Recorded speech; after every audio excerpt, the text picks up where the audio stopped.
ఎవరు ఎవరికి తోడవుతారో ఎప్పుడెందుకు విడిపోతారో మమతను కాదని వెళతారు మనసే చాలని ఉంటారు ఎవ్వరి పయనం ఎందాకో అడగదు ఎవ్వరిని బదులే దొరకదని అడగదు ఎవ్వరిని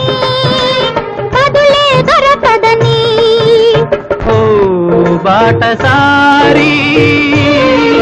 ఇది జీవిత రహదారి ఎంత దూరమో ఏది అంతమో ఎవరు ఎరుగని దారి ఇది